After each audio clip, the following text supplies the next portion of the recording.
Greetings and welcome back to the desk, everyone. My name is Ardog with the Triple G's, and I'm back with Trix and Joe, yours truly.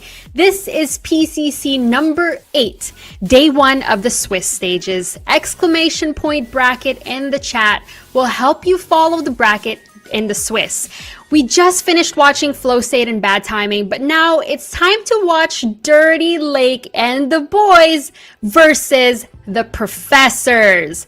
Both of these teams are previous PCC champions, and honestly, it's looking like a finals kind of game. Trick, start us off with what you know. Yeah, exactly. Dirty Lake and the boys and Professors, both big names on this channel, been here so many different times. Professors, a little bit of a switch up today. They're playing not with Soul Reaper, but they're bringing in Involve, formerly known as Finesse 2, and also Violence and Switches is going to be in the jungle. So some familiar faces. We've seen this kind of lineup of the Professors before, even though it's not the main one that they run with. And D-Lab, basically the same D-Lab everybody knows. We got Lobber Import in the jungle this time, Appy Picker in the mid lane, and then the Toasty Lake duo going to be bringing it to Survivor and Crazy Fool on the duo lane.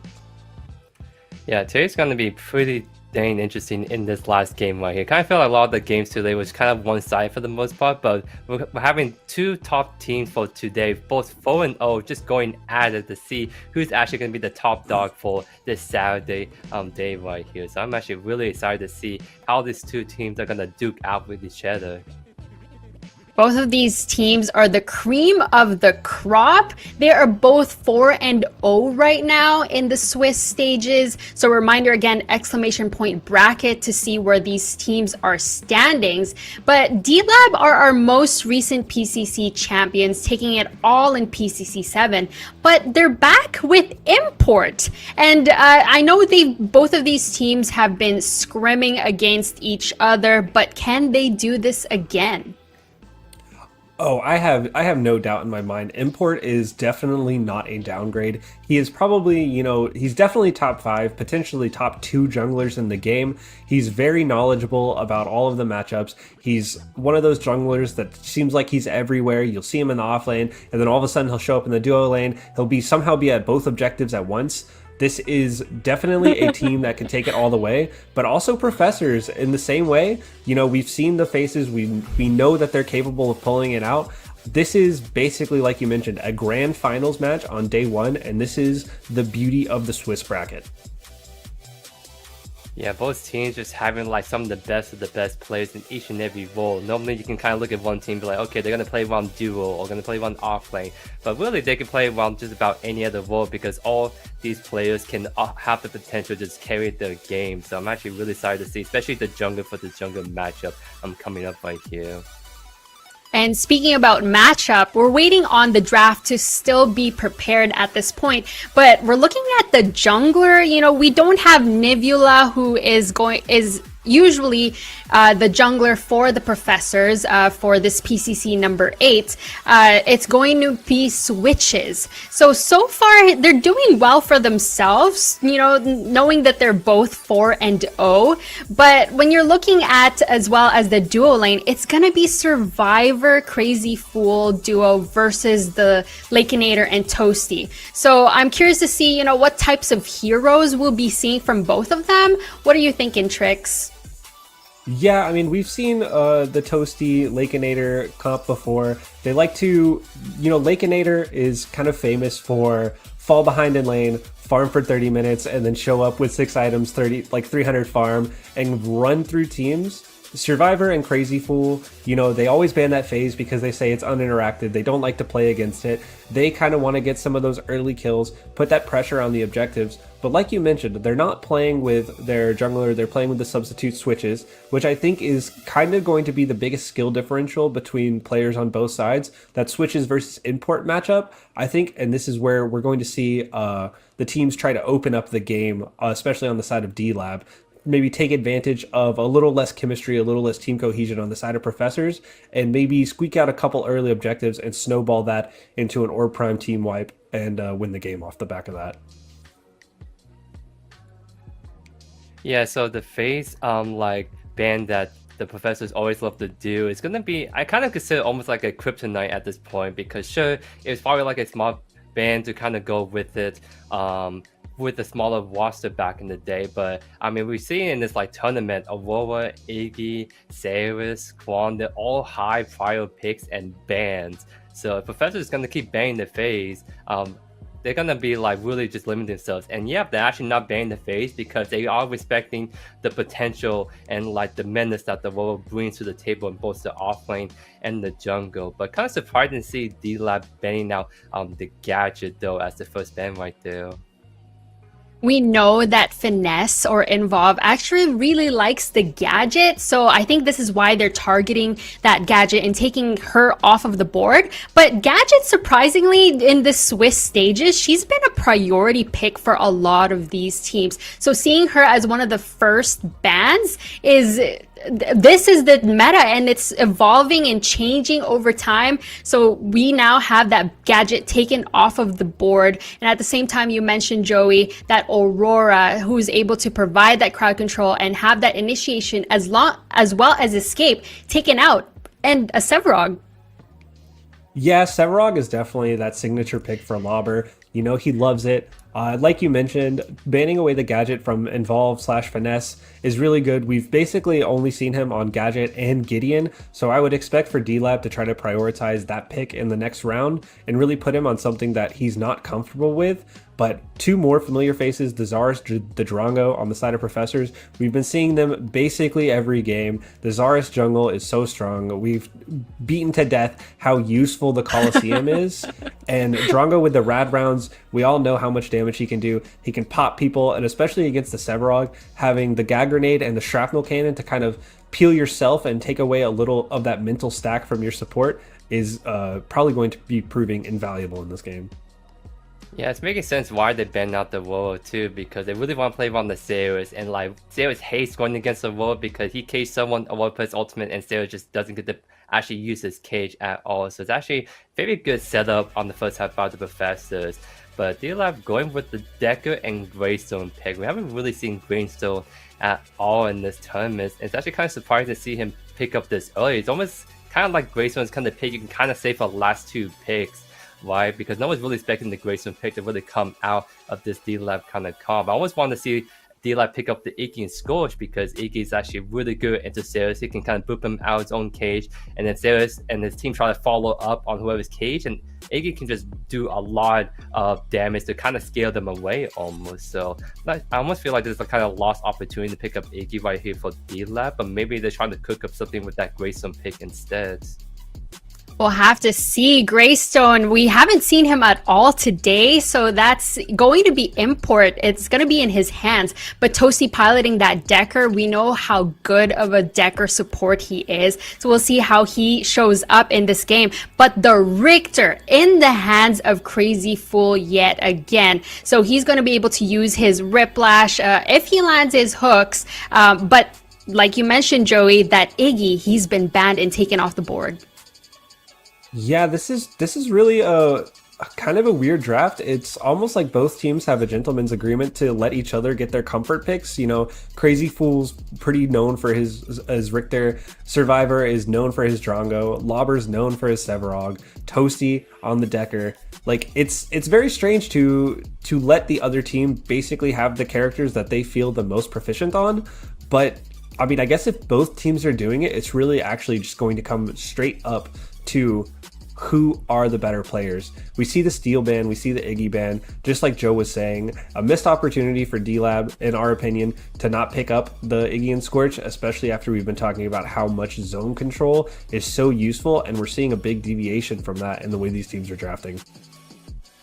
Yeah, kind of surprised to see the Steel being banned right there, because if Professors pick up Steel, it should have a lot of CC frontline, but they really lack that backline damage, especially, it's actually pretty bad to pair so much frontline with Saris, because Saris doesn't offer a lot of sustained damage. It's more like pick potential. It's almost treating like Saris as kind of like a tank-ish pick, and then you have to like get your team to build enough damage to revolve around that. So kind of feel like that Steel is a kind of throwaway ban. I think a Quan ban would have been a bit better, because I think Kwon being last pick right here can be a pretty nutty pick by the Professors.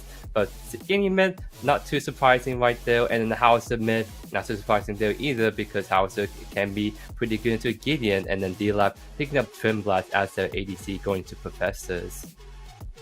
Happy Picker is a really good howitzer as well, and we've seen what he's capable of. But Kwong being the last pick to round out the draft, what else are you thinking, Trix? Yeah, we knew that Gideon was going to go over. He's kind of involves a signature pick at this point. Just brings a lot of utility with the Black Hole, even though we haven't seen him much today. The Kwong is obvious, he's such a strong pick. His ability to lock down people with this tether. The big ultimate, he's a menace in lane, whether they choose to do the Kwong jungle or the Xaris jungle. They're pretty interchangeable. We've been seeing Xaris in the jungle a lot today, so I would probably expect that. But like you mentioned, Appy Picker on the Howitzer, it is strange because it seems like every person on both teams got exactly the character they wanted. Yeah, and Professor's team comp is looking very similar to the last draft we saw with the Kwon and World. It's kind of like a team comp that kind of just does it all. They have plenty of the CT coming for the Victor Kwon. They definitely have the front line with the Victor Series Kwon, and then also they have so much backline damage with the Drongo Gideon. But D-Lab kind of brings something similar to the table. Really strong front line. They have very good dive potential, especially with the Sevard Greystone. They're going to be both really hard to kill. So for D-Lab's kind of strategy, it's going to really hinge on if the Greystone Sevard can find the right picks, or just being able to create so much space open up for the Hauser, Dreamblast, and Deku to fall up and trying to get those picks going. This is game number 5. Get those predictions in. Dirty Lake and the boys versus the Professors. Both of these teams are 4-0 right now. This is PCC day 1 of the Swiss stages. Let's send it over to Lance and Spooky Mars. A tale of titans here, Lance. 2 storied teams who have been throughout the history of PCC absolute monoliths in their field. A grand finals match coming into us at the end of day 1 in the group stage. But Lance, things are a little bit different than a normal grand finals, right? Normally you got 3 to 5 games to play those out, see how your cards fall. Today, each of these guys get 1 single game, and I know you're a big fan of both of them. Just looking at the draft, how are you feeling right now?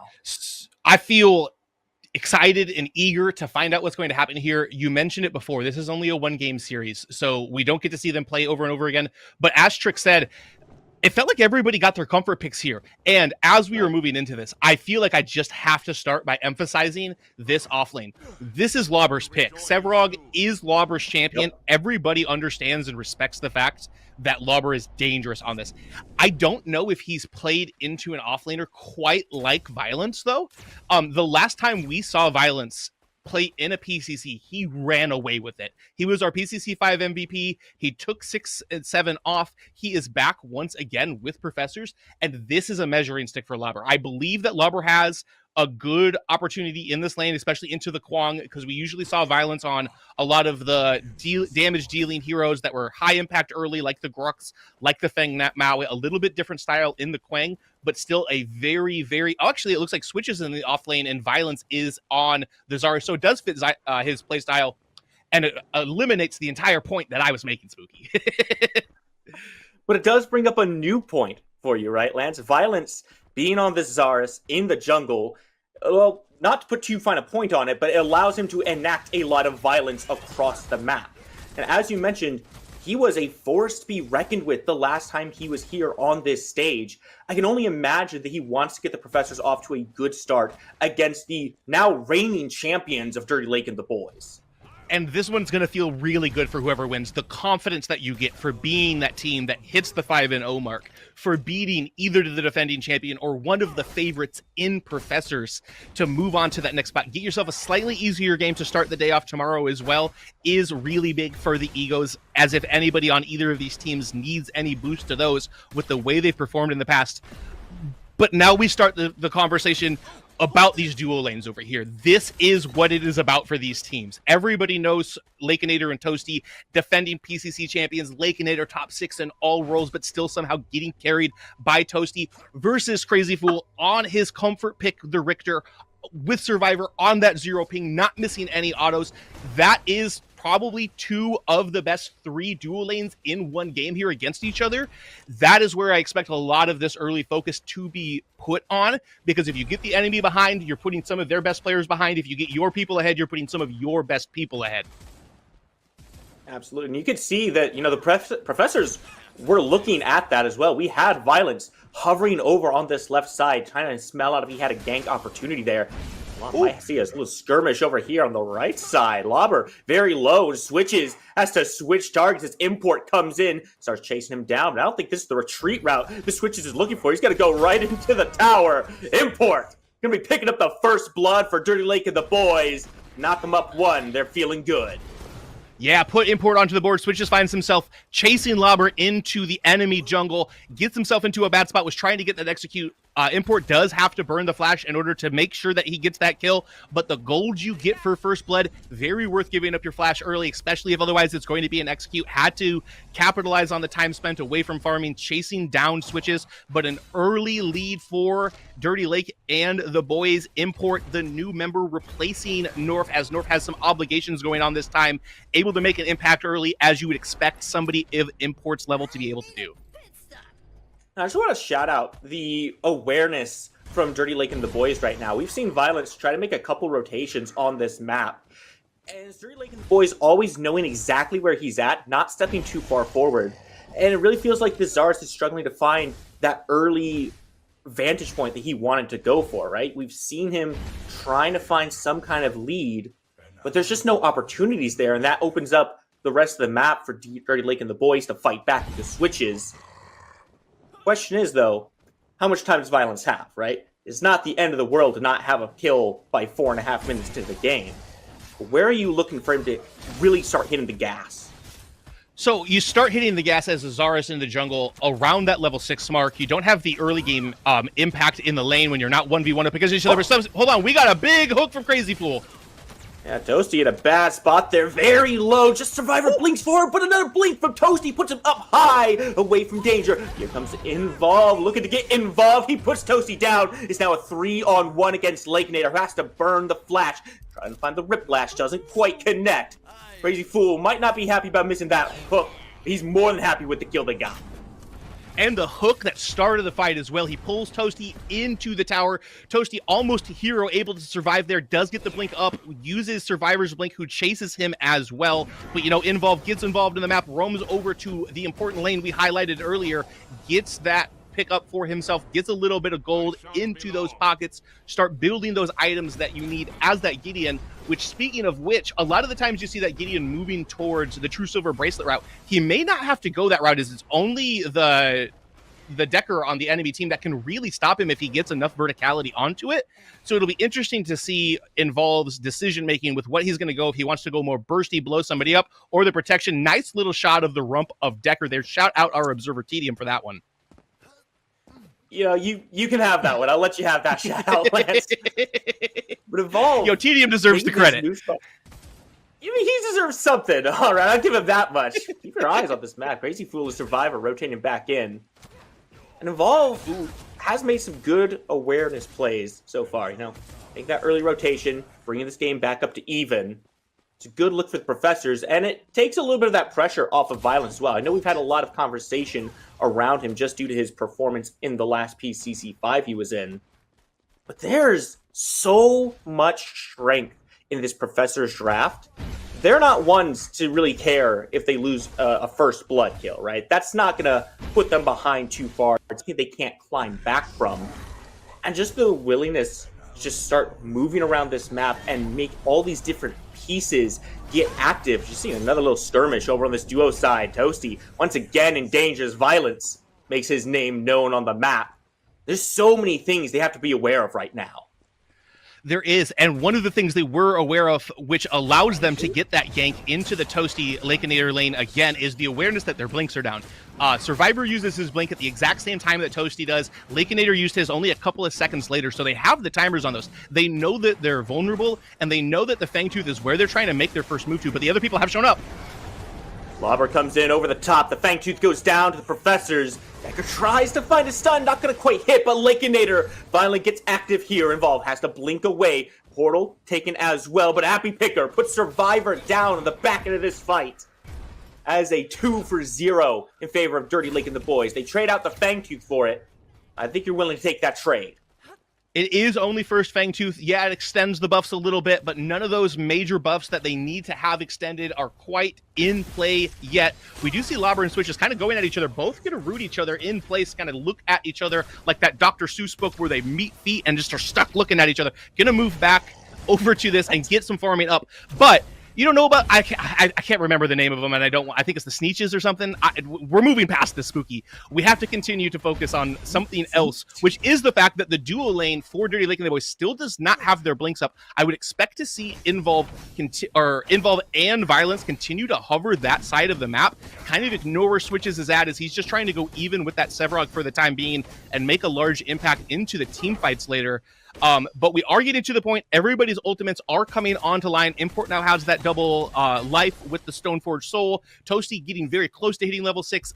Lakeinator already there, mid laners there, off laners there. So now we're getting to full team fight potential. About 3 minutes before we're going to see the next Fangtooth, but the mini prime has spawned if anybody decides to make a move around that side of the map. Mini prime is spawned, but this game is so very even. I'm not sure where the opportunity is going to come from for either team to look at that, especially pre-10 minutes into this game. You see a lot of position around that mid lane, though. Keep your eyes peeled. You may see some rotations happening on that side. Right now is just a game of staying even on the right side, like you mentioned. Switches just has to make sure that this Sevarog doesn't scale too hard and he doesn't fall behind. We're actually going to see the mini prime start up right now, not even looking for a window, as they see Lakeinator and Toasty both on that left side of the map. Happy still in mid. This is completely free? Lobber is kind of peeking around and looking at it, but yeah, all or 4 of the members, only Survivor not around for it. Good Guy Involved leaves it just out of reach for the other guys to get out of the pit safely, but their strengths and numbers. Lobber's going to pick some stacks up during that, but going to be a little tough now. They do have that mini prime handed over to Violence. The impact that Zaris has, he does have that Coliseum available to him now. Really only the Howitzer has a way to get directly out of it.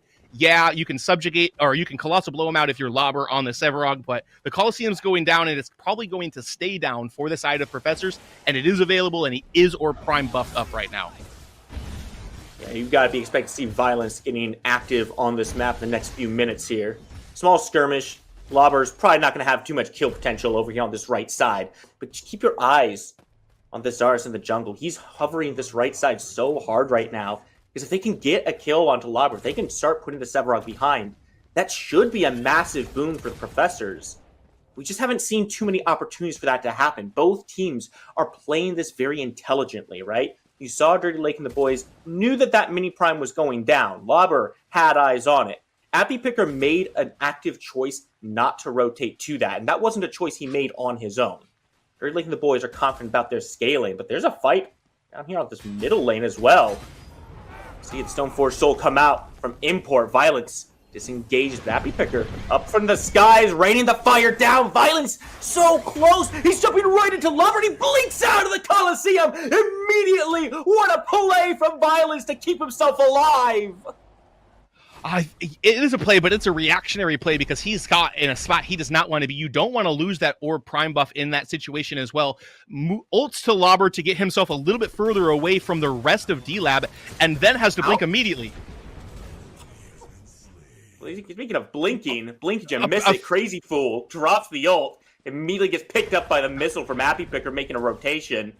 Happy Picker hasn't left this mid lane a whole lot so far, Lance. We've seen him around the jungle in here, but this is the first true rotation I've seen from him.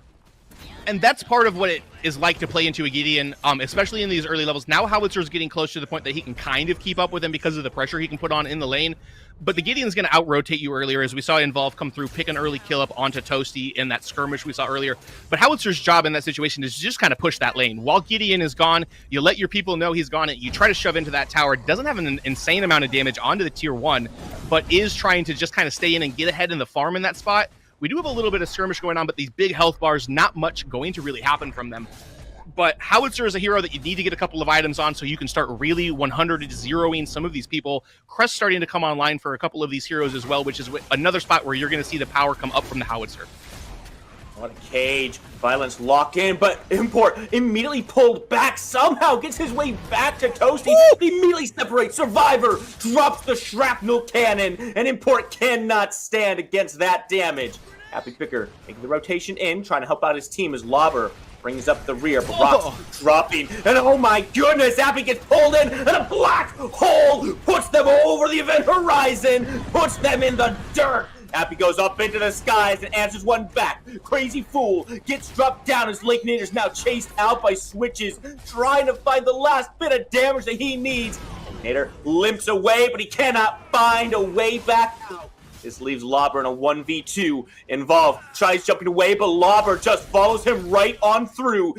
And Switches trying to peel for his mid lane as best he can, but it's not going to be enough. Lobber wants a little bit more, finally on his way back to this Fangtooth.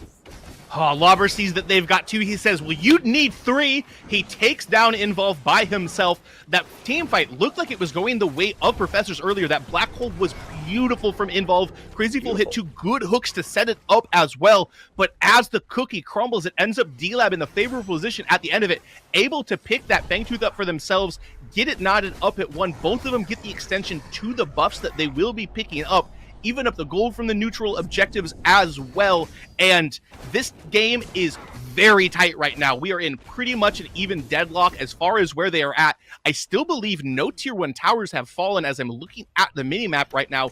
14 minutes into the game, 8-5, 1-1 in Fang Teeth. Yeah, they've got the mini prime buff on the side of Professors, but that's over now. This is the tightest game we've seen so far today, Spooky. Incredibly close throughout every single fight so far. And just the game state as a whole. There is one tier 1 down. Left side, tier 1 for the Professors has fallen. That gives D-Lab a little bit of an advantage in the gold department. But it's like you've said, this game is so tight right now. It's not a significant enough lead to really feel comfortable. Lobber is probably the one that's most ahead on Dirty Lake and the boys. And he's all the way on the off lane, right? That's not a big damage character. He could definitely clean up fights. But he's not the guy that's going to be single-handedly winning by taking out the back line. Import might be trying to make something happen himself here. Just throws some damage out. Happy Picker goes into the sky. They're looking for Survivor, and they find him down under the tier 1 tower. Crazy Fool tries to blink away from danger, but it's not going to get him far enough. That is some range on the artillery that is Happy Picker. This could be a second tier 1 falling, but those health bars are a little low on the side of D-Lab. Happy Picker really starting to come online at this point, especially with picking up a kill on Crazy Fool there. A little bit more gold in his pocket, but those R2000 missiles are starting to do so much damage. They're also able to pick up that mid-tier 1 tower, really moving ahead. Happy Picker 6-0-1, already has the combustion, already has the Noxia. Looks like he is moving towards the Megacosm next with what he's already got within the pocket, but 2.5 and like maybe 2 2/3 of a tier or of items done already. Lakeinator sitting at 1-1 and 7, lots of assists on your ADC, and it's starting to look a little scary for the Professors. We were just saying how even this game is, and with that fight that just breaks off there, you see the team fight, you see the way that it works, and it starts to break the game open for Dirty Lake and the boys. The Professors cannot be caught like that again. It looked to me at first like Dirty Lake and the boys might be overextending a little bit, but that's just the nature of this team. They're so in sync with each other. They played for so long that even if it looks like one guy is out of position, the rest of the team knows what he's doing. They know he's there, and he knows that they're going to back him up. The Professors eat a lot of dirt for it. Now looking at the mini prime, Professors are in a position they can rotate towards this, but only if they catch on to the fact Survivor TV all the way on the opposite side of the map may not happen. They know, though. They're on a bunch of wards right now, but I think it's a little too late for it once again. Yeah. Actually, this goes the other direction. Professors has gotten the first one. Now it's going to be Import's turn to bear the purple buff here. Try to get some more of this lane pressure potentially going down. We do see Violence trying to get an invade on the other side because he knows that he's safe, knows that the members of Dirty Lake and the boys were on that mini prime side, but the 3 camp does not equal the mini prime buff. Lobber also very potentially going to, oh no, the wave clear is pretty good. Does have the second cavalry showing up, but switches on that Quang, able to take down a wave pretty quick with the different abilities he's got. You dump the full kit into it. Lakeinator going to fall on the other side of the map. Not quite sure how he got himself caught out into that position. Good warding from the Professors. Going to be able to pick him up. He was just trying to farm his little jungle, get back to his lane, but unfortunately Violence was invading, so his path took him straight into the waiting jaws of the Saurus. And the rest of the Professors just collapsed right on top of that. Now should give the Professors a little bit of an advantage, some time on the map to make some aggressive plays. But as I say that, right side tier 1 tower goes down. That's some more gold for Dirty Lake and the boys. And the objectives, they're still down, so there's nothing for the Professors to really do off that play. They got to pick. But the kills don't matter, Lance, unless you can get something off of them. No, really the only big upkeep about that is the fact that it gets a little bit of gold onto the person that kills Lakeinator, denies Lakeinator 45, 50 seconds worth of, or actually not 45, 50 seconds, we're only 18 minutes in, 20, 30 seconds worth of farming time. But at the end of the day, that's trivial. That's 1 or 2 rotations where you move around and don't catch away for a short period of time. Lakeinator's going to be just fine. He's a professional farmer, especially on a character like Twin Blast, can basically just delete a wave the second it comes out. But we do have more attention once again over here onto this side. The hook's gonna miss onto Lakeinator. Abby Picker's around to be able to defend it as well, but all of the members are coming together. There's about to be some fireworks. Violence makes a run for his own team, lures Import in, has to lose half his health bar for that one. Import and stand back with that mini prime around him. The rest of Dirty Lake and the boys, they're here and they're looking at this Fangtooth. This could be a fight brewing in no time. Which is stepping forward. Violence gonna be the one going on in. Survivor puts Import down as Appy Picker takes to the skies. Rains the damage back towards Crazy Fool and Involve, trying to find a way out. Shield comes up, but Lobber is just gonna go right forward and put this guy back down. There's nothing that this Gideon can do to survive at this point. And Lobber somehow remains just standing fine. Coliseum dropped. Lakeinator fights his way back out of it, puts Violence on the ropes. The Fangtooth goes down. Professors grab that one while the fight is still going on, and this one turns in their favor. Lobber gets one more. That should be the break point for this fight. A 3 for 2 and the Fangtooth for Professors. 3 for 2 and kills for D-Lab. Professors gets the Fangtooth, like you say, Spooky, but how does Professors get in there? It feels like all 5 members are in there zoning out the members. They get a good boop onto Crazy Fool to start that off as well. Almost completely blow him up. Appy picks up a kill very, very early in that, but in the 4v5 defense, Professors finds their way in, zones Import out of it, has to use the leap to get over the wall, wins the smite battle on the side of Professors, does Violence, and now they've got that out of combat movement speed. They do get a little bit more net gold in totality during that interaction than what D-Lab did because of getting the Fangtooth and then only getting down 1 kills in the way that it totally goes. And they're staying alive. None of these have gotten decisive yet. This is starting to feel like one of those games that we're going to hit the 30, 40 minute mark, and one team fight around an objective is going to have death timers long enough for the other team to be able to capitalize on it. It just seems like that type of trajectory for these 2 top rated teams. Nobody can get an edge on each other. I will say one thing that is consistently in Dirty Lake's favor in this match is that when these fights break out, as close as they are, Lakeinator tends to be surviving them. I can't say the same, ironically, for Survivor TV. Oh my god, what a pull! A lockdown! Goodbye, Toast! He has nowhere to go on that one. Involve. Gonna make the kill credit out of nowhere. Import coming right back in, trying to put the damage back out onto Violence. Happy Picker get pulled out of the sky! A rock dropped on his head! The professors may yet be able to turn this fight! Epoch is used, but the stasis will not keep you alive for long! Import tries to follow up, black hole gets dropped in the sky as Lakeinator ventilates Survivor and Involve down from the sky! What a fight that breaks out off one hook! You can see the mechanical prowess of the players in this game every single time a fight happens. You see somebody hit the perfect ult. Crazy Fool pulls him out of the sky. They get just away, just a sliver of health left, but the last auto attack lands. Involve gets super high up in the air, gets the giant black hole right on top of Import, but Lakeinator standing in the perfect position, just holding the mouse over him after pushing R. These guys are playing on a razor's edge. Any one of these team fights is one mistake, one misplay, one miss away from completely going to the other side of these teams. But these guys are hitting everything. They're landing everything. And that's why we keep getting 3 or 4 kills aside in each of these fights. Yes, it is starting to widen in the gap. 6 kills now in favor of D-Lab, but every single one of these fights have had not a lot of opportunity to capitalize on the other side of it. This might be a very good start if they're able to kill Lobber here, though. What a Coliseum to lock Lobber down. They finally take this Sevarog off the board. Import at half health has to blink away as well. Professors, in a swift movement, have taken control of the Orb Prime pit. And they're going to look to start this one up, Lance. There's still 4 members of Dirty Lake and the Boys alive. And this is the experience of Professors. These players have been playing for so long. They know how big Lobber is in the front line that he is. You get him out, you can immediately go for that objective, especially if they kill Import here. Import drops the Stoneforge Soul, does assault the gate to get himself out of danger. All the while, look at the Professors. They're still on the Orb Prime. All Switches has done is played zone, and he secures himself a nice team-wide buff for the team.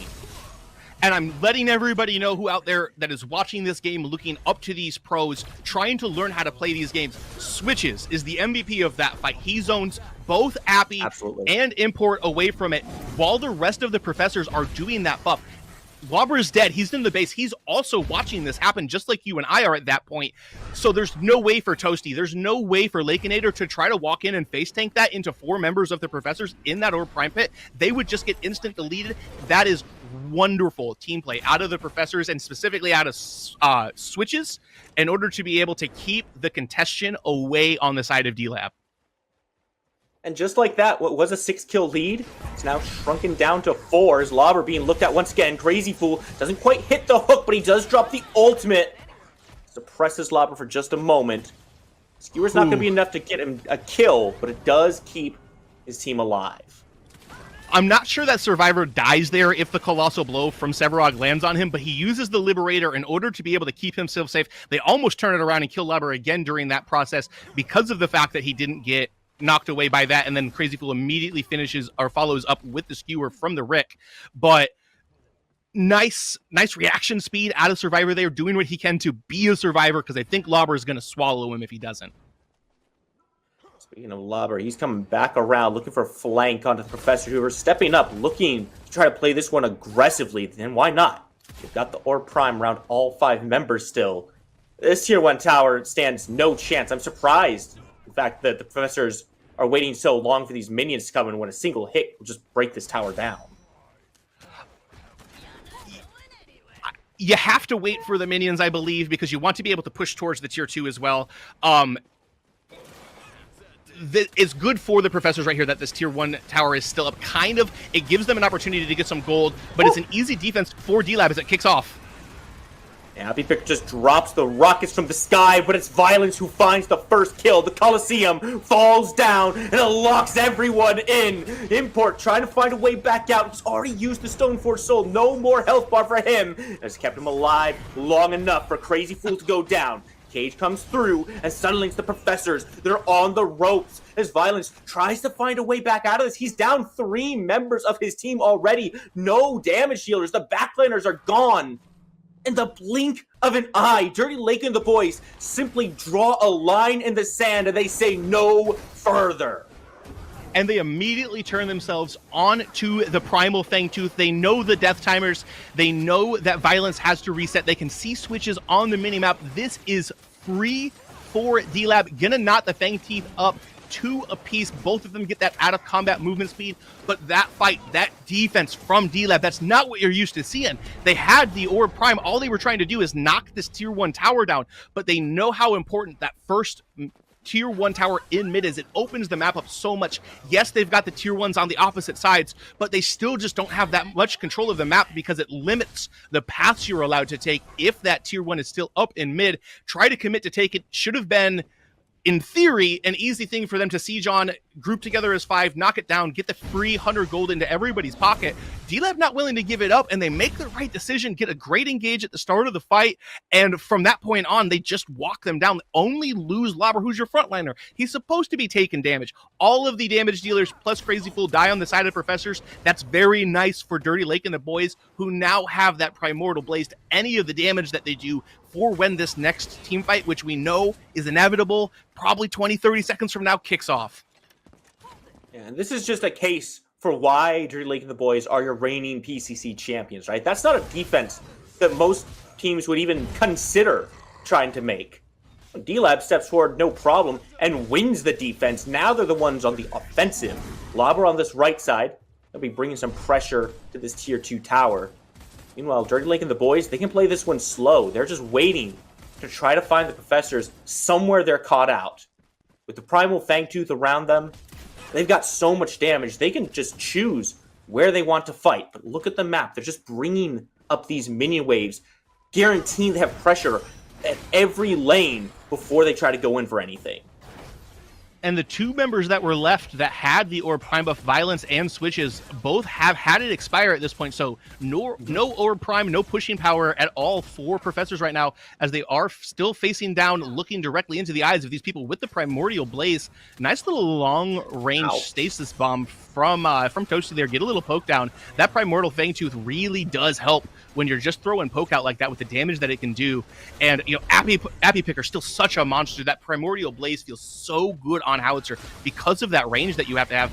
Lauber got to try to get his hands onto this tower, see if he can knock it down. Switch is still doing what he can to defend it, so good on Switches, but we do have, you know, fully upgraded shoulder pads. Lauber level 17, such a beefy, chunky boy, so hard to poke him out of a lane, to stop him from doing pretty much anything that he wants to do once you get 30 minutes into the game. Oh, are they gonna catch him back in? They got him. Oh, feels bad, Lauber. Bad for Lauber.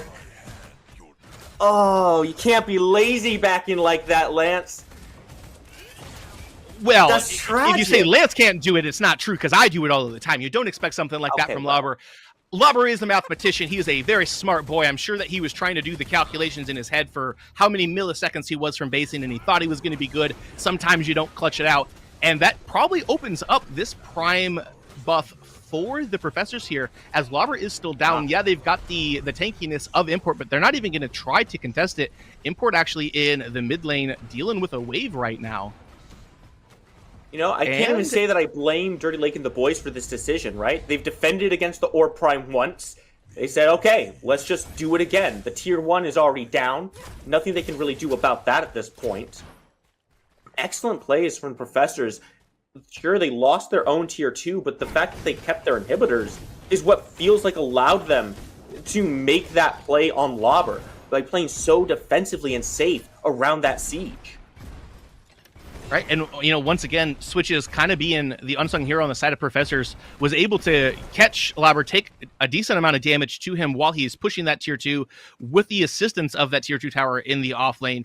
Takes a decent amount of poke to catch him back in, which feels really good if you're Professors, feels kind of sad if you're Lauber, but this game just remains closer and closer, and the longer it goes, the more the prophecy seems to be coming true that we will be getting to a fight around one of these next objectives, potentially the next Primal Fangtooth. That's probably about 1 minute and 30 seconds away from being up right now. We're going to get an explosive, crazy team fight. Everyone is going to use Crest. Everyone's going to use their ults. And whoever wins that, the death timers may be long enough for them to be able to seal the game out. But for now, the ball is in Professor's court. They've got this pushing buff. They've got 4 members of their map dedicated to this mid lane to try to get the tier 1. Switch is pushing in the off lane as well. Might want to move over to the duo lane, see if they can get some wave state there, as Lauber needs to be a little careful in his own red side jungle, but they're doing a good job of being able to slow these lanes down, slow this push down with a hero like Twin Blast who can really delete a wave, a hero like Appy Picker who's got decent wave clear too. There's a lot of ways for them to be able to defend against this or prime buff. Ooh, Hook does miss out of Crazy Fool. I don't think we're going to see an engage follow up here, but maybe Import is pretty far in the back line. Import goes all the way in. Cage gets dropped in Violence, actually in a very bad spot, but Switches comes all the way forward, drawing the aggression away from his jungler, as Violence now drops the Colosseum, looking at Import, and then Ball puts him down. The Black Hole shreds some of these health bars away, and suddenly, D-Lab, not in a great position to Survivor, takes down Lauber. A rock connects and puts a third one down. The Professors stand 5 strong or prime around each one of them as they move to siege down. Lakeinator has to burn the Liberator, try to keep himself alive. Excellent cleanse. This is a terrible situation. That is the power of the orb prime buff. It looked like Violence had got himself into a pickle. He's got that Gladiator passive from the Zarus. He has the passive from Orb Prime, able to get a bunch of health regen back up, get him to a spot that he was able to turn around and fight again, gets a big cage onto Import in that fight, able to do what they needed to do in order to be able to turn it around. They're going to reward themselves with the Primal Fang Tooth. That's also the third Fang Tooth for them. Adds the 8% extra power to their damage, adds 8% to their armors as well. Double buffed up on a Saturday afternoon, looking to push and take the number 1 spot going into our second day of Swiss Tomorrow Spooky. Yeah, this is a tough situation for Dirty Lake and the boys to be in. And they've fought against the Professors time and time again, and every time it feels like both of these teams continuously surprise us. What was a rough game for the Professors has shifted momentum incredibly quickly. It's like you said, it's all off of that Orb Prime and how much impact it can have. Survivor TV, 5 and 6 right now, hasn't had the best time surviving these fights, but all it takes is 1 to get those respawn timers going. And the Professors, they know how to take this momentum, Lance. Are we expecting to see a siege on these inhibitors? Or do you think the Professor's going to slow down and wait for the next Orb Prime? So it is still quite a while till that next Orb Prime is going to spawn. The buffs did just fall off of the members of Professors. I would look to get aggressive wards in this spot, try to find one of the members of D-Lab in a precarious spot, or potentially just kind of run at these guys. You've got that Primordial Blaze for the next minute and a half. Looks like they're going to actually use their efforts, move 4 members over to the right side of the map, try to take this tier 2 tower, get a little bit of extra gold for themselves. So the Inhib Siege will be coming. All 2 tier 2 towers have fallen at this point, but they don't quite have the pushing power that they had 2 minutes ago with that Orb Prime on them. Lakeinator should be able to kind of swallow any wave that just comes his direction with the wave clear that is in Twin Blast's kit. And it's hard to siege on this team. They've got a lot of ways to catch you just like a glove. It's going to be tough. Oh, goodness, Lance. What are we going to do with you, man? No, you're absolutely right. The defense from Dirty Lake and the boys is looking very strong right now. And Lauber has consistently been this wall that the Professors have kind of had to find a way either through or around in order to find success in these fights. When we look at an inhibitor siege, that becomes a lot more difficult because of how simplified the fights are at that point.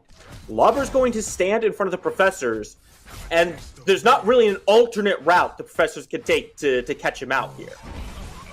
Right. Professor's also aware of the fact if they see a pick, that they see a team fight, at this point in the game, it has to be a 100% or, hey, we're willing to flip the game for this. If you lose 2 important members of your team trying to catch the members of the enemy team at this point, you stand no chance at contesting the objectives. You stand 0 chance at being able to stop the push. Everybody needs to be quite careful here. And speaking of being careful, Import and Appy, followed by Lake and Toasty over here, they're going to meet the rest of them. Lauber on the other side, but Switches isn't around either.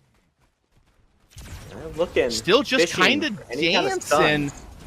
Import but is Violence on has been to Violence found here, who's in here. the back. That's not who you want to lose if you're Professors. They got to get on this. Import is, oh my goodness, Appy Picker gets blasted out of the sky. Survivor TV puts one on the board, brings himself to even, and that is a big shift in momentum. The neutrality has been broken. Professors, the ones who now have an edge in this fight.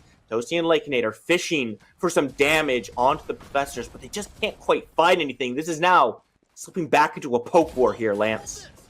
It is, and the important part of that is it felt like they were going to pick Violence at a certain point early in that, and they were going to trade Violence for Appy, which would have been a good trade for D-Lab, as you want the jungler to still be alive. Violence able to survive it, though, with the Colosseum, with the Gladiator passive, get all of that health kind of built back up. So now still for 30 seconds, even though Appy's been dead for a good amount of time already, they have that man advantage, and you see them into the pit. Switch is on zoning duty as he normally is, but we should be seeing that Orb Prime buff fall once again for Professors right now, and the fight is going to pop off.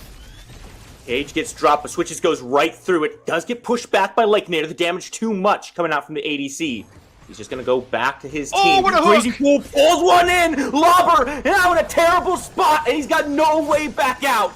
Just as Appy Picker begins to respawn, Lobber gets sent to the Shadow Realm for 75 seconds. Oh, it feels like if Lobber is 1 pixel forward on that Richter hook, Crazy Fool misses it, but he's got the range, he's got the length, and Lobber gets put into the base. I see Violence in here. Oh, it looks like they are just backing. I don't believe that Primal Fang... Oh, Primal Fang Tooth is spawning. We'll see if they try to go this route. They still don't have Lobber for a minute. I believe that they can reset. Import going to come in here, try to stop the bases as he is aware that they're going to try to reset and get to this. They need to try to delay and allow Lobber time to get himself out of spectator mode. Import is diving the backline. Lobber is standing in front of his tank, or in front of his backline, so they need Lobber around for this. Professors is aware of it. They're going to start it up right away, as they should be, because Lobber's got a very long walk. Even after he gets back, they're going to have to try some heroics here and try to steal this potentially. Yeah, there is no time to wait for Lobber. The Primal Fangtooth goes down, and the Professors are once again double buffed up here at the late stages of the game, Lance. We are now approaching the 40-minute mark. As we've already touched on, these respawn timers are a long, long journey on a grayscale. Dirty Lake and the boys, they've had some tough defenses so far. They got to dig in now. They also just blew Appy's flash, which, we're in the base, so it doesn't matter quite as much, but it is important in these fights for Howitzer to potentially be able to reposition himself with that. They're going to get the inhib, do get the stun onto Violence, who's going to be able to just back himself up. Actually, the Colosseum comes up. Colosseum goes down, Appy Picker goes up, but no kills either way. Violence somehow holds on to his health bar. They're just going to take a step back and let that regenerate. Right, first inhib of the game cracked just shy of the 40-minute mark. They've got the ability to regroup here. They've got a big minion wave building in the mid lane. They can just do the lawnmower technique, go from side to side, back and forth, catch the wave, push it in, move to the next lane, do it again. The off lane is actually pushed quite the opposite direction against them right now, but they should have another wave of super minions coming in from the left side of the map to assist in their siege here to take some of the pressure away. But this is back to 5v5 strengths. All members are up. So this is kind of where it's decided here. Dirty Lake and the boys got to get in here, try to do some sort of defense. Maybe you give the inhib up. You can't give the core up. This should be explosive once this next minion wave crashes and they decide to get in here. Appy Picker has his ultimate available. Once again, Black Hole comes through just for zoning purposes, and it just disappears. The inhibitor is gone, keeping all 5 members alive as Lobber puts one down. Professors now in a 4v5. Import dives forward, looking to cut down a few more. Skewer comes through, but the Stone Forge Soul keeps him alive. Crazy Fool tries to pull Lobber back, but he's just gonna find himself on his back. Appy Picker gets the credit for that as Import keeps moving forward. Violence returns the favor, but Lobber's getting melted in the Colosseum, and it's finally entered back. 3 dead for Dirty Lake and the boys, 3 dead for the Professors, and somehow this game is still alive. Violence turns that around so well for Professors. I was preparing myself to say the words. Professors has been completely team wiped. Does that give D-Lab enough time to run it all the way down mid and end the game? But instead, they're able to turn around, kill 3 members back on the side of D-Lab. We've got full builds already onto Lobber. We've got it onto Involve. We've got it onto Appy. Import getting close to it. Lakeinator's already got it. Goodness, we are approaching late game at such a rapid speed, 41 minutes into it.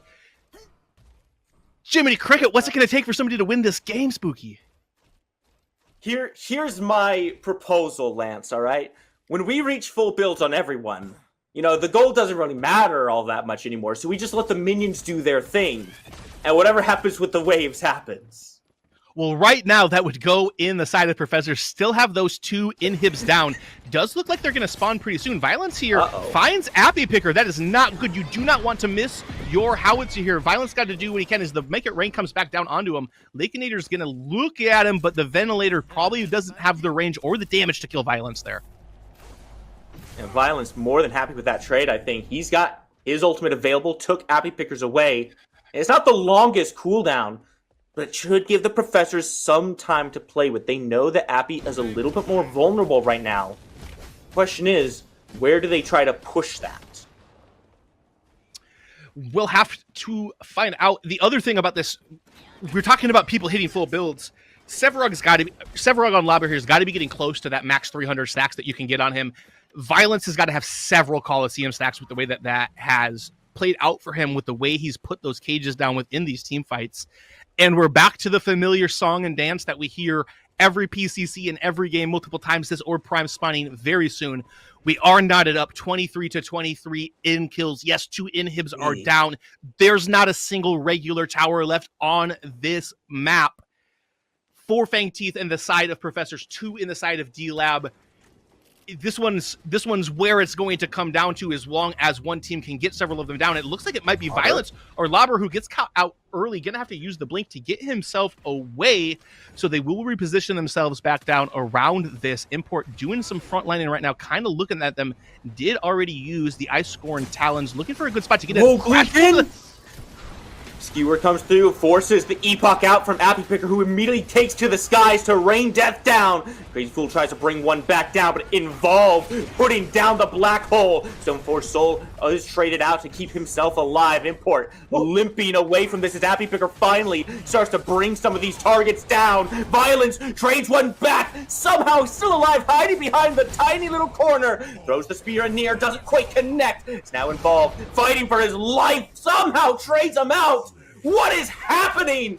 Survivor TV is the only one left alive. Lakeinator and Import standing strong for Dirty Lake and the boys, but they cannot push too far. They still have an inhibitor down. The left side has respawned. And once again, multiple people on both of these teams hits the death button, and we're not going to get to see an end of this for quite some time. We're going to fight again for this Orb Prime. Once everybody gets themselves back up, it does give D-Lab the favor in order to set the waves in their direction, as Survivor needs to be quite careful for the next 35 seconds minimum until Crazy Fool and Switches are back up as well. But this gives D-Lab the opportunity to put the waves into the state that they want to fight over these objectives. I also wouldn't be terribly surprised to see these guys decide to handshake this and to see Professors move themselves towards Prime. Actually, Import realizes that with Lakeinator with him, they have the damage to be able to do this. Just the 2 of them, as Survivor is not going to contest this. In fact, he's going to have himself a nice little 1v1 against the Orb Prime. I actually love this. Man, what an objective trade, but this is critical timing right now, Lance. Survivor cannot afford to get caught here, cannot afford to die. Because if he gets staggered on these death timers, he gets it. It's game over. Survivor 1v1's the Orb Prime. Let's go, Survivor. Wait. Did they respawn in time to get it on multiple members? I believe that they at least have it on Crazy Cool. They have it on Switches. I'm curious if it got onto Violence, but I do not believe it had gotten onto Involved. This is definitely a dangerous situation now. A check on it. It looks like it's not on Involve, which means it's definitely not on Violence either. So 3 members still have that. I believe only 2 members of Dirty Lake and the Boys have that Primordial Fangtooth, but Lakeinator has it, which is very important as he is the one reigning in this DPS in these fights.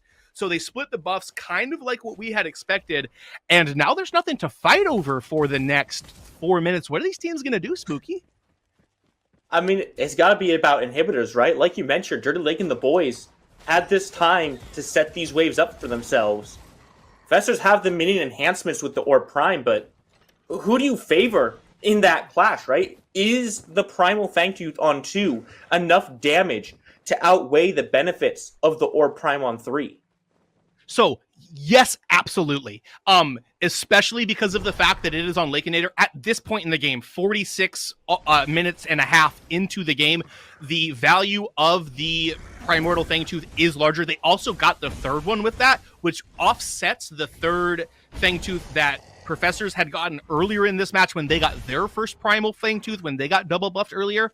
So that portion is huge. As far as just running into each other, Primordial Fangtooth is the team fight buff, Orb Prime is the pushing buff, and right now they're kind of looking to fight. Yeah, the objectives aren't up, but they're grouping as 5. They're moving themselves around the map. They're kind of just trying to find that one person out of position who steps up a little too far, which isn't something you see very often with the discipline and experience that players in this map have. So I definitely still lean the Primordial Fangtooth side, especially with Import, who's going to be diving the back line as well. He's going to be getting that onto Survivor, hopefully getting that onto Involve if he doesn't get too high up in the sky first with the black holes. Lance, you said you were expecting a 30 to 40-minute game. We are now approaching the 50-minute mark, 2.5 minutes away from that one. And honestly, while it feels like this game is so far from being over, it also feels like it could end at any moment. A single mistake, one slip up from either side is disastrous at this stage in the game. Anything could be the tipping point that allows the other side to win. And with the Professors stepping forward now for what feels like the umpteenth time towards this inhibitor, towards Dirty Lake and the Boys' base. Crazy Fool is gonna pull Lobber in, skewer down, Cage gets dropped, and the Coliseum is returned. Lobber finally gets a way out. He has to use the blink, but Violence going so deep gets a colossal blow back into the face. Survivor TV is the first one to drop a kill, and Dirty Lake and the Boys now at a 4v5 disadvantage. 100 seconds away is Import. But the Professors take a step back. That was about to be so much worse for them. Lobber peeled the crap out of Lakeinator in that fight, but we're going again, Spooky. Cage gets dropped, Involved, has to find a way out, leaves a portal for Crazy Fool as well. Goodness, they're both teams are just looking for blood. They're like a pack of piranhas swarming over any bloody meat that they can find. Lobber dashes forward, drops the Subjugate. Doesn't lead to a kill, but it is forcing Professors back. Oh, and that damage that was coming out, they're so close to being able to fall. If he can land one of these sunballs, he gets it, but can anybody get up there close enough to be able to do it? The ventilator does come out, but he immediately get hooked. All right to him! Skewer comes through and Survivor puts him down! Happy down from the skies rains death and destruction, but Survivor will walk through it all! That's game. 1 HP! No members of Dirty Lake and the Boys are alive, and the minions are pushing in! The Professors can race down and finally take this game! And so much respect to D-Lab. They know if Toasty lands one of those balls, if we can get the people up there, we're going to be able to pick them off. They're all at 1 HP, but it gave the dead members of Professors enough time to be able to get out of the base, move themselves down. You see the massive black hole, the game-winning black hole from Involved on the Gideon there. They are going to take this game. They're going to be our 5-0 in team. They're going to knock our defending champions down to 4-1. This is the Professors team that won PCC 5. This is the Professors team that's looking to win PCC 8. What a match. 50 full minutes of high-octane, non-stop Predecessor action. Lance, this is what the PCC is all about.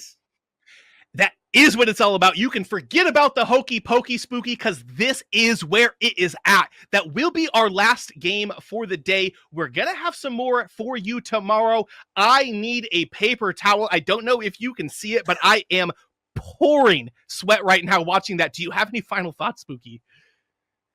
I mean, if you're pouring sweat, imagine how the players must be feeling right now. Sure, Dirty Lake and the boys may have lost this match, but this was a grueling fight, back and forth throughout all 50 minutes. I, for one, am just super excited to see what these teams are bringing in the later stages of this tournament, especially when we get to the actual bracket. I couldn't agree anymore, Spooky. Hey, thank you for casting it with me today, Spooky. We're going to throw it back to our dog, Trix, and JYT to wrap it up for us. Oh my gosh. Thank you so much, Lance and Spooky. I don't know where to start. That was our last round and last game of today's Swiss exclamation point bracket. We'll show you the standings and the current rosters of each teams from today. We just watched the Professors and Dirty Lake and the boys, with the Professors coming out on top for our last game today. What a wild game from start to finish. I am having troubles finding the right words right now. Both of these teams let each other have their comfort picks, and that was the longest game we spectated today. Both of these teams fought so hard, but the Professors, they won 5-0 in Swiss Stages Day 1. Tricks. Yeah, it was truly just an insane game. It was kind of back and forth in the beginning, and then I feel like the turning point was really Lauber getting picked off that lazy back. Then all of a sudden, the Professors ran through objectives, ran through towers, really swung the momentum, and then it was D-Lab on the back foot, and they had some moments where they almost called it back, even at the end. You know, they defended the inhibitor, the Professors were retreating, they overextended a little bit too much, and Volv came back full health, caught him with the black hole, and they were able to end off that. It was just a crazy game. Yeah, and a crazy and also kind of painful game to watch, I won't lie. And probably due to the fact that like they're like the boys were like doing so well, but then they just keep repealing like trolling from time to time. Like every member on the team just show at one point in the match. Like Tosi just like not seeing that his double jump on cooldown and getting called out for no reason. Abby Picker getting called out for no reason. Info wanting to fight people thinking silence and just can't use all. Lava lazy backing. Legonator having 2 guns but missing half his shots. It's just so painful to watch all that, but despite all of that, they put up a seriously really good fight. So I'm just kind of wondering how well they're looking the boys can really like play out if they stop just trolling randomly from throughout the entire match. And it definitely could have gone either way. Lauber was a menace and a raid boss, which is what you mentioned, Joey. They really had it in the early game. He was this big body in team fights, frontlining for D-Lab, and we saw what happens when Lauber gets caught out and when he dies. But it wasn't just him, like you mentioned. When one member dies, the other team takes advantage and then they run away with that objective. If it's a 4v5, it's an objective for free. Yeah, exactly. And we saw it a couple of times. You know, Lauber was such a menace, but I feel like the Professors adapted their game plan. You know, Lauber would jump in, and just because you were super tanky last fight and you didn't get focused down doesn't mean that Professors aren't going to make that adaptation. A couple times, especially later in the game, you know, even though you're 6 item, the carry on the enemy team is 6 item, the mage on the enemy team is 6 item, you're going to jump in and you're going to get bursted down. And that's what we saw time and time again. And then Professors were just able to kind of steamroll over, and it felt like D-Lab were just unable to kind of convert into any meaningful objectives until it was just a little too late. Yeah, like the Professors, there's one thing I have to give a hand to them is that they are very good at exploiting the smallest mistake that any team does. And I have to say, like, the Diamond Control especially were doing so good in the game because they were able to synergize their, like, silence and CC together so well. They were able to get a lot of great picks on, like, even, like, the bulky front line of, like, the Greystone and Zedwap because that Jungle Gap grenade was just so well placed and they're just stuck in it. They can't blink out. They can't do anything. So I think more than anything, like, the dual lane from Professor should really show up in this game. And that's why they prioritize that Drongo.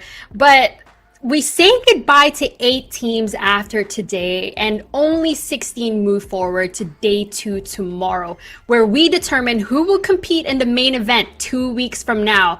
What you just saw was a sneak peek of what else could happen tomorrow and what else could happen during the main event. Thank you everybody for watching us here at the PCC. We are a community-based tournament who share the love for Predecessor and competitive gaming. From our producer, our admin, our talent on screen as well as off screen. Thank you so much. And of course, to our players who have joined us today to play, we have to say thank you. And to our community, the viewers who have joined us from all over the world, thank you so much. If you like what you're seeing, we are on X, we're on Discord, we're on YouTube, any other social media you can think of. We unfortunately have to say goodbye. We'll start off with Trix, then Joey. Bye, guys. Well, this is just yours truly. You can find me over on YouTube. I do my daily commentary videos and do some illegal cooking from time to time. But you can also find me over on Twitter as well for some light updates from yours truly. And my name is Ardog with the triple G's, and I'm the host here at the PCC. We'll see you tomorrow. It was a pleasure to share the desk with the two of you, but we'll see you again tomorrow for day 2 of the Swiss stages of PCC8. Thank you, everybody.